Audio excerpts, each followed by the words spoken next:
Camden, Connecticut. After taking home the MAC regular season championship this year, the men's soccer team looked to add a MAC playoff title to its resume. Would reigning champs Rider get in its way? And speaking of reigning champs, the women's rugby team started tournament play this past Saturday. What are the Bobcats' chances of repeating as national champions? And finally, our two analysts give their predictions and our Game of the Week segment. This is Bobcat Breakdown.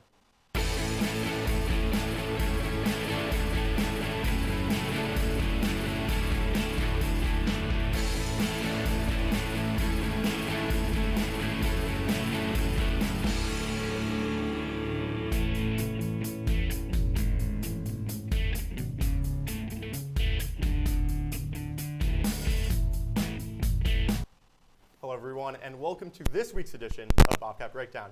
I'm your host, Kyle Levasseur, and sitting next to me are our two analysts, Andrew Badillo and Maury Hirsch-Gordon. And guys, with both of you being seniors, this past weekend marked the last Quinnipiac soccer game either of you will cover for Q30, and I don't think you're disappointed. How about you? Well, first of all, it's Hirsch-Gordon, Kyle. Excuse me. No, I wasn't disappointed. I thought it was a great semifinal weekend. Weather was absolutely phenomenal. There wasn't a cloud in the sky on Sunday afternoon. It felt like a summer day. I know we were talking before the game. 2 years ago, much better. Yeah, much better. It was like snowing 2 years ago. But no, I definitely didn't disappoint. Lived up to expectation, and Quinnipiac just fell a little bit short. Sorry about the last name mishap. I'm used to getting it too with Levasseur. But let's jump right into it. Number 1 seeded Quinnipiac fell to number 2 seeded Rider by a score of 3-1. The Bobcats weren't able to take the lead after a Rider goal with 3 minutes left in the first half. Quinnipiac first team All-MAC member Connor McCoy tied things up 5 minutes into the second half. However, Rider responded with 2 more goals, becoming back-to-back conference playoff champions. Which leads us to our first topic, Maury. With Quinnipiac being the higher seed, did they lose to Rider, or did Rider beat Quinnipiac? No, I think Rider beat Quinnipiac, and I think it was in dominant fashion. I think Andrew would agree with me on this one. 11 shots to 6 shots. Quinnipiac's game plan coming into it had to be to limit the offensive firepower from Rider. In the semifinal game, Canisius, which averaged the most shots per game on goal in the Metro Atlantic Athletic Conference in just about 16, 9th in the country in that category. Quinnipiac held the Golden Griffs to just 8 shots. Rider coming in second in the Metro Atlantic Athletic Conference in shots on goal per game, shots per game with 15. It didn't hold it to single digits. Rider had 11 shots. And even this was all really without Christian Flath. I know he did play. I know he had 2 assists. A great player from Rider, one of the greatest players in Rider program history, but he didn't start and he didn't play a majority of the game. So, Rider definitely won even without its best player. Yeah, Maury, echoing everything that you said, the player that really stood out for me for the Rider Bronx was Jose Aguinaga. He was absolutely unstoppable for the Bronx on the outside of the field, just burning the Quinnipiac right and left backs. What they did a great job of, guys, is not attacking the middle of Quinnipiac's defense, which is its strength in Connor McCoy and Yeppe Ari. I know Yeppe Ari did make that mistake on the first goal. That's just a mental mistake. It's not a physical mistake.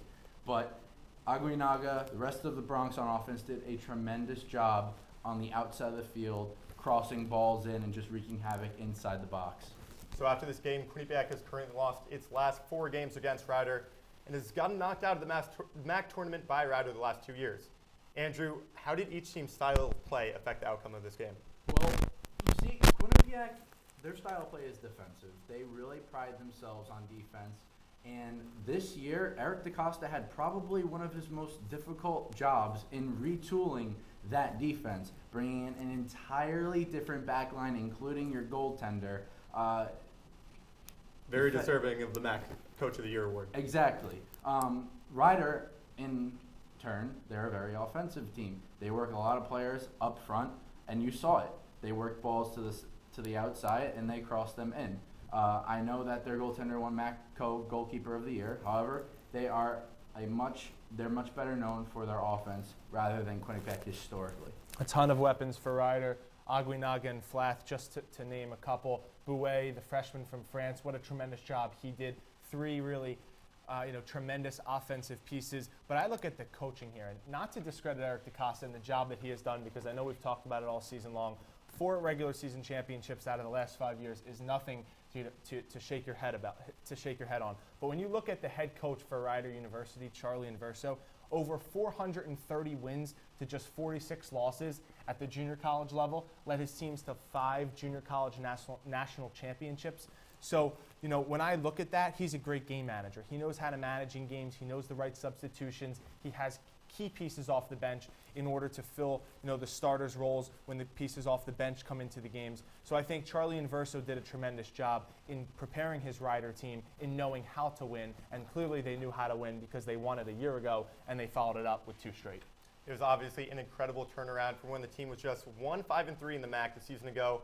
But Andrew, which player was the most valuable in getting them back to the MAC championship game? It's got to be Eamon Whalen for me, guys. Quinnipiac hasn't had a dynamic offensive player like him since Marshall Baker a couple years ago. And in fact, Whalen scored 11 goals this year. The last Quinnipiac player to score more goals than Whalen was Graciano Brito in 2008. 2008, that is just under a decade ago. That's an incredible number. And coming into the season, DaCosta didn't think that Whalen was going to be the guy up front. It could have been Rashawn Daly. You could have seen James Doig step up in the midfield and maybe poke through a couple more goals. But Whalen was impressive, and it really, guys, wasn't because of Rashawn Daly facilitating for him. Eamon Whalen scored 4 unassisted goals this year. He knows how to finish. He knows how to create chances for himself. He was as dynamic a player as this Quinnipiac team has had in a long time. Yeah, Kyle, I'm not going to discredit Eamon Whalen. I think 4 game-winning goals speaks for itself, over 30% of the team's goals. But I think I'm going to have to go with Connor McCoy on this one, the freshman. First team, all-rookie selection, just like Eamon Whalen. But here's where Connor McCoy sticks out a little bit more than Eamon Whalen. Eric DaCosta builds his teams from the back, and he always talks about that his teams are defensive-minded. Eric DaCosta did play here from 1998 to 2001 on the first Division I Quinnipiac men's soccer team, led them to the NEC tournament for the first time. So when he builds his teams through defense, McCoy resembles a lot of what Toby Esch was. Toby Esch won 3 regular season championships, led Quinnipiac to its first NCAA tournament. I see a lot of Toby Esch in Connor McCoy.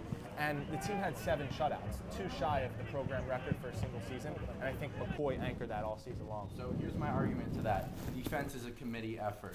Yepiare and McCoy, arguably, if you take Yepiare out of that, who knows how well McCoy works in the middle, because obviously center defenders have to work well with each other, communication. Yep. Chris Yakovitis was tremendous in goal. Yep. He's the one who's stopping the shots. Eamon Whalen is the guy up front who is putting the ball in the net for Quinnipiac. Well, just like Eamon Whalen, like you said, had the most goals for a Quinnipiac player since 2008, when I'm looking at the last 3 regular season championships for Quinnipiac, in 2013 it had a 10-goal scorer, much like Eamon Whalen with 11, and then it had 1 4-goal scorer, and then after that it only had 1 2-goal scorer. In 2014, much like 13, it had a 10-goal scorer, a 5-goal scorer, and then the 3rd leading scorer only had 1 goal. Here this year, Whalen had a big supporting cast. He was at 11, much like the 10 and 10 in the 2 previous years, and the second one with 5, which was Ryan Scheideman. But the next 4 pieces, or the next 5 players actually, 2 had 4 goals, 2 had 3 goals, and 1 had 2. And one of them, James Doig, who had 3 goals, was out for half of the conference season. So I think he had a much bigger supporting cast this year, which is why I chose Connor McCoy. Just very quick, one last point.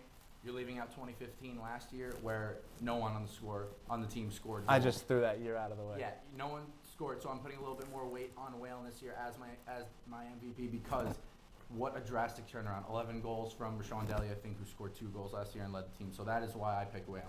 But McCoy, obviously, a very good candidate as well.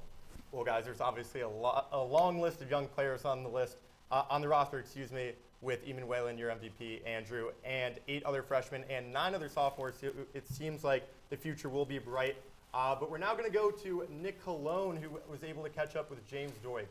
This isn't just about football, this is more.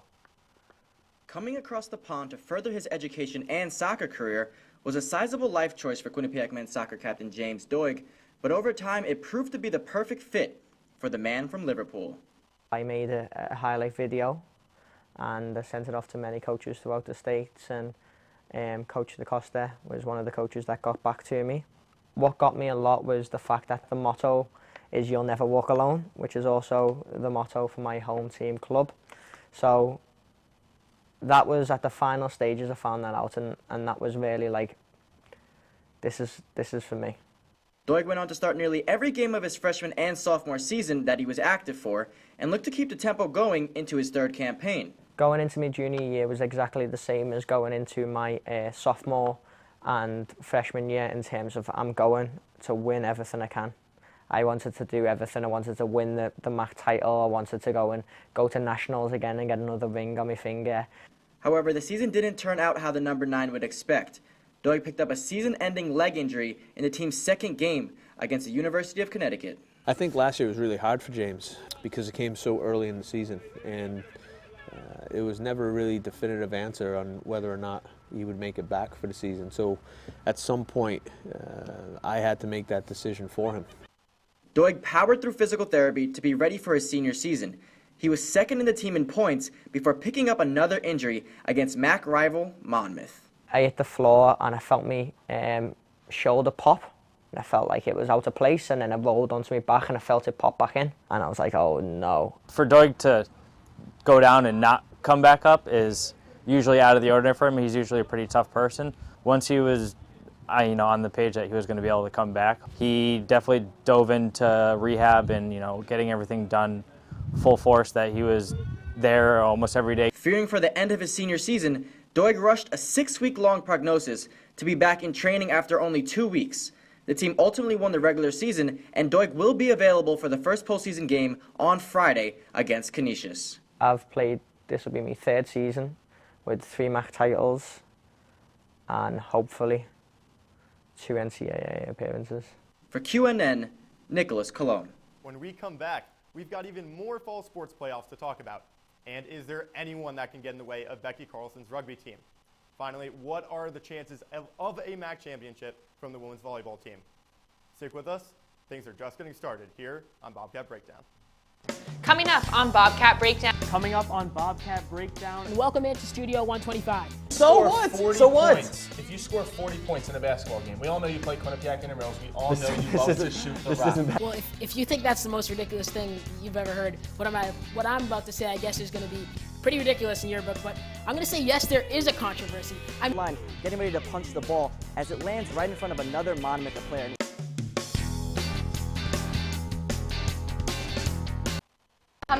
Coming up on hashtag that.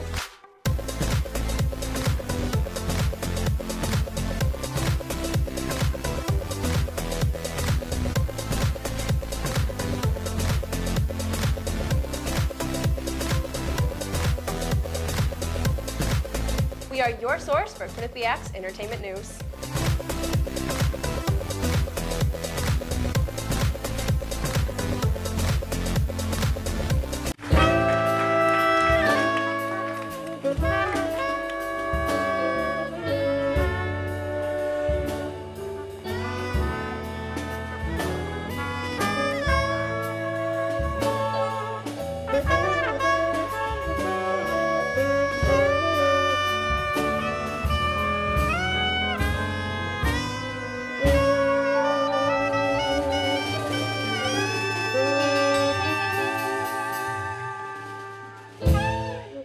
It's 9:30 Eastern, and you know what that means. Sports Pause is on the air. Ball played up the middle. Emmanuel with a little cheat off the play. Preseason just boils down to going after another national championship and not necessarily focusing on the one before. MJ, it is time for our favorite part of the show. It's the top 5 plays of the week, brought to you by B&D Deli, home of the Q-Dog. Let's talk about the first play you want to break down. Yeah, let's break it down right away. But the one name I'm going to throw out there is a freshman, Mika Maples. Welcome back to Bobcat Breakdown. Becky Carlson's rugby team is 1 win away from returning to the national championship. Standing in its way is number 3 seeded Army this Friday at West Point.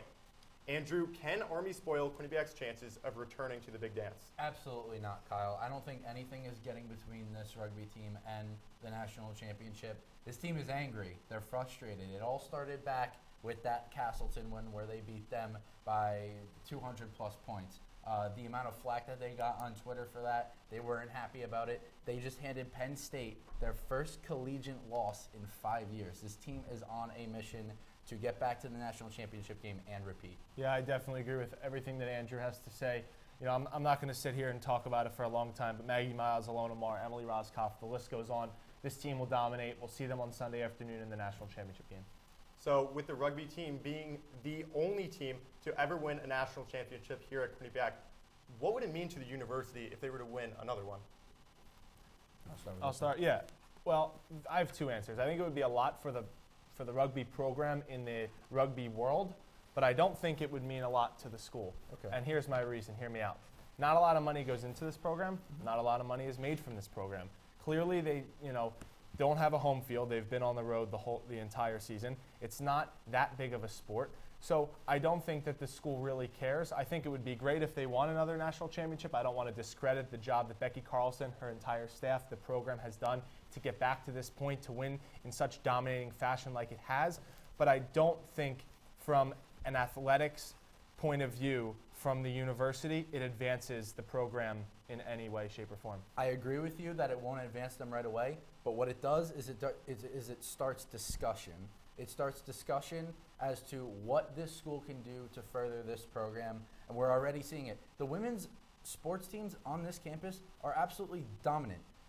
Starting with the fall teams, volleyball this year, no one thought that they were going to do anything close to what they've done. This team was absolutely down in the cellar of the MAC the last 3 years, even in its program history in the cellar, wherever they played. Women's soccer, MAC championship game this year after almost making the MAC playoffs last year. Field hockey in the Big East, one of the top 2 conferences in field hockey. Rugby, playing for their national championship. They won it, playing for potentially another national championship. They won it last year. Women's cross country is dominant. Women's tennis hasn't lost in who knows when. Women's hockey, women's basketball, the list goes on and on for these women's teams. The school really starts needing to notice how really what the riches that they have with the women's programs at this school. The rugby team deserves the respect and a little bit more respect on campus, but from an entire athletic point of view, Greg Amodio says, you know what, we need basketball, we need hockey, we need other big sports to do a really good job, because those are the programs and the teams that, if win championships, will get Quinnipiac to the Atlantic 10 and to the Big East. Well, this game definitely is a huge semifinal. We'll see how they do this Friday. But, Andrew, you did say that volleyball has been in the cellar since the program started. And it definitely has been the best season Quinnipiac volleyball has ever had. The Bobcats finished the regular season with a 19-12 overall record and an 11-7 conference record. Both marked program records for the most wins in a season. In fact, this season is the first time Quinnipiac has ever had a winning record since the school added the sport in the year 2000. Quinnipiac enters the MAC tournament as the number 3 seed and will take on number 6 seeded Niagara this Friday. Maury, despite what happens, is this season already a success? Kyle, it was a success when it won game number 4, when it won game number 5, when it won game number 6. Every win this team has had past game number 3, it has been a success. I don't care if this team doesn't get a point in the first round of the Metro Atlantic Athletic Conference playoffs. This year was a success. This year was unheralded. This year, wasn't seen by anyone ever. ESPNW did a story on it. Yeah, exactly. That's how unfathomably, this is unbelievable. It's one of the greatest stories at this university in terms of athletics. 10 and 85 have combined since they entered the MAC coming into this year. Now they have 19 wins. I mean, it's Cinderella story, even if who knows how far they'll go in the tournament, but it's a Cinderella story. This team has a lot to be proud of. When I talked to Chris Saplinski and Emma Ogden before the season started in a preview piece, they said their goal was just to prove people wrong. I think they've definitely done that so far. But they do face Niagara this Friday, a team they lost to twice in the regular season. Do you see Niagara winning a 3rd time against Quinnipiac? I don't. It's really hard to beat a team 3 times in one season. I think Quinnipiac will have its A game. Niagara has to make a long trip from Buffalo to Fairfield, where the conference tournament will be held. Quinnipiac is, very close by. It's in its backyard, Fairfield. So I think Quinnipiac will come out with a sense of vengeance. I think it'll come out with a sense of urgency. I think it's going to come out and say, hey, look, we're the 3rd seed in this conference for a reason. We deserve to be in the semifinals. We deserve a bye, honestly, in the conference tournament. So I think it's going to blow Niagara out of the way. I'm going to disagree. I'm going to say that Niagara can beat Quinnipiac.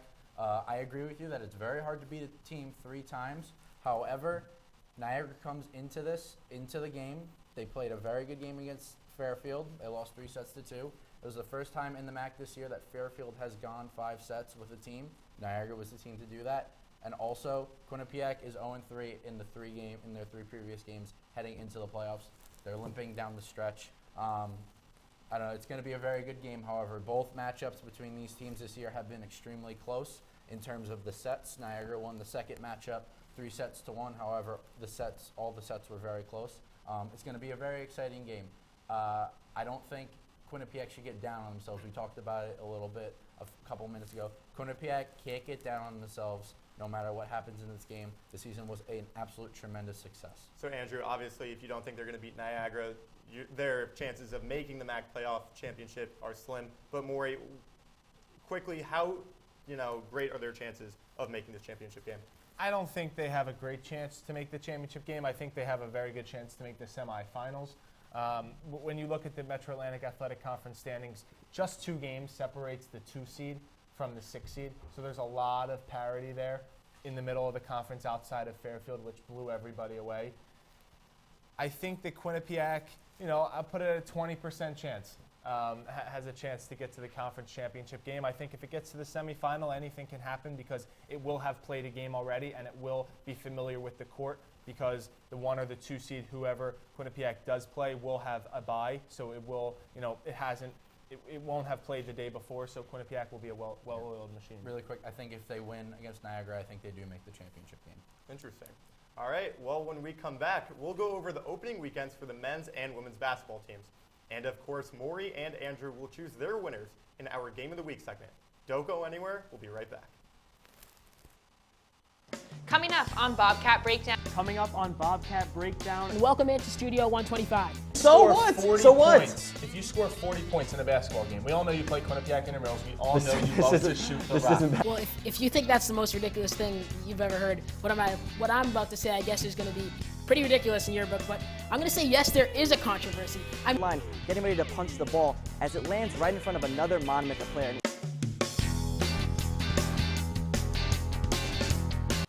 Coming up, and hashtag that.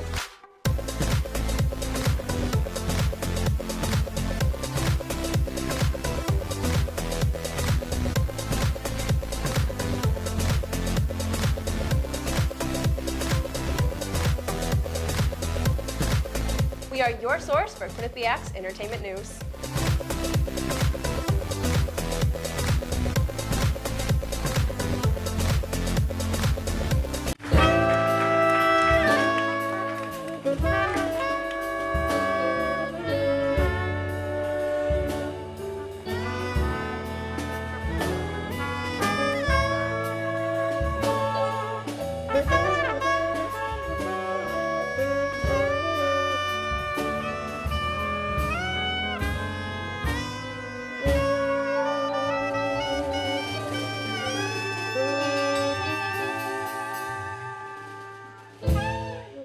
It's 9:30 Eastern, and you know what that means. Sports Pause is on the air. Well, ball played up the middle. Iman Whalen with a little cheat off the pipe. Preseason just boils down to going after another national championship and not necessarily focusing on the one before.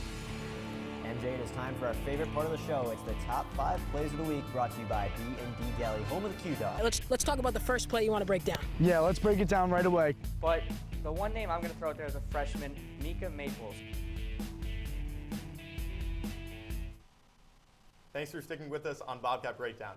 The men's and women's basketball teams started their seasons this past weekend on opposite sides of the spectrum. The men's team fell to the University of Vermont 94-70 in its home opener. The women's team, on the other hand, start its season 2-0 after beating Florida Gulf Coast at home and Dayton on the road.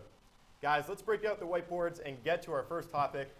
With 14 points against Florida Gulf Coast and 11 points against Dayton, is redshirt senior Adelie Martucci the next Maria Napolitano? Suspense is Andrew, it killing me. seems like you're first. Yes, I mean, Adelie Martucci. If you look in terms of growth amongst both players, it's very, very similar. I know me and you could argue about production on the court and leadership qualities. I think that for both of these players, they're very similar. Adelie Martucci, while she might be a little bit more reserved in terms of her leadership qualities, Maria Napolitano was very outspoken as a leader. Their production on the court is extremely similar, and actually Martucci is a better shooter from the floor. I know Napolitano was known for her three-point shooting prowess. However, Martucci on paper is better throughout her career. 30%, 38%, 27%, 38% from freshman year to senior year. For Napolitano, 29%, 32%, 33%. She played 3 years. So the growth, the numbers are there. I think Martucci, because they play the Gold Rush, you're not going to see one player become drastically better than the other, but what they bring to the table is extremely similar in their leadership and their production on the court. Well, Trish told me in the preseason that Quinnipiac was going to play this Gold Rush. They haven't played it so far, and I think that's because of the level of competition it's played. Florida Gulf Coast and Dayton, two tremendous teams. Florida Gulf Coast has won an NCAA tournament game for the last couple years, and Dayton made that tremendous run that we all remember to the Elite Eight when they lost to UConn. But I think Adelie Martucci is better than Maria Napolitano. She can shoot off the bounce. She's a lot quicker. She can guard 1 through 3, much like Maria. Maria was more catch and shoot. She was more of like a stocky, stable player. Maria, big, strong body, could guard the 3 or the 4, but Martucci is just more versatile. Now, with such a talented roster, and like you said, Trish told you that they will play the Gold Rush eventually, does it even matter who Trisha Fabry starts? I want a yes or a no from both of you guys.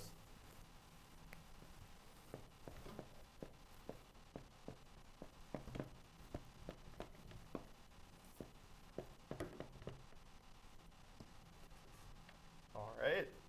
Maureen, do you want to go first? Yeah, I don't think it really matters, Kyle. I think the best players are going to play at the end of the game, and that really shows how the level of confidence a coach has in a player is if the player is playing at the end of the game during the crunch time minutes, when it needs to make free throws, when it needs to get big time stops. You saw it on Sunday afternoon against Dayton, Andrew. Carly Fabry is the starting point guard of this team. She rarely turns the ball over, but she wasn't having a good day, and she admitted it actually today in practice. Brittany Martin, who turns the ball over a decent amount, despite the level of offense that she can bring to this team, she had a great game. 9 points, 3 assists to just 1 turnover, and she was getting those late minutes on Sunday afternoon in the key come-from-behind win against Dayton. Trisha Fabry could throw out 5 bench players to start the game. She could pull them after 15 seconds, and it's not going to matter. She goes in there with a game plan. I know she hasn't used the Gold Rush this year. She's going to use the Gold Rush in MAC play. She comes into games preparing to use her Gold Rush, using clock, matchups with players. The last thing on her mind is who's going to start the game. All right, guys, let's transition to the men's team, and I want you to use a hashtag for this one. How would you describe your level of concern after the men's basketball team's loss to Vermont?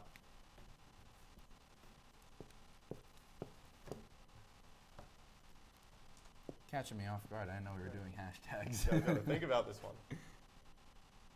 It was their second year in a row that they lost to UVM. They lost 83-70 the year before, and I would just want a quick explanation of your hashtag. I'll start with mine first while he's finishing up. I'm concerned. Hashtag knew it. Man, oh man, this Quinnipiac men's basketball team can't guard a stretch 4. Anthony Lamb, who averaged 30 points and 17 rebounds in high school from Rochester, New York, torched Quinnipiac, had 20-plus points in his college debut. Abdoulaye Bundu, Alan Shiga, it didn't really matter who Quinnipiac threw at him. Anthony Lamb was going to get to the basket. He was going to put the ball in that hoop. And that's really parallel to a lot of other players in the Metro Atlantic Athletic Conference that Quinnipiac sees on a night-in and night-out basis. Zane Waterman, a stretch 4, can play inside, can play outside for Manhattan. Same with Calvin Crawford. Matt Scott from Niagara and Phil Valenti are all 6'6" or taller and can play inside and outside. And Chase Daniels and Donovan Smith are way too slow, and Abdoulaye Bundu just isn't tall and strong enough. We'll get to defense in a little bit, but I'm not concerned. Coming into the year, this was to be expected.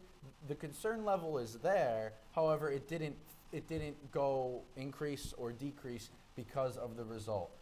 Vermont's a very good team, preseason #1 in the American East. They obviously have a lot of talent on offense and on defense. We saw it from Lamb. He was incredible in his freshman, in his best collegiate debut. However, last year's starting lineup, Sam Dingba, Aaron Hutton, Chase Daniels, Dimitri Flores, James Ford. This year, Chase Daniels is the only player returning to that starting 5. A lot of turnover That's for Tom. concerning. That is, coming into the year, there was concern. But I don't think the concern level changed much based on the result.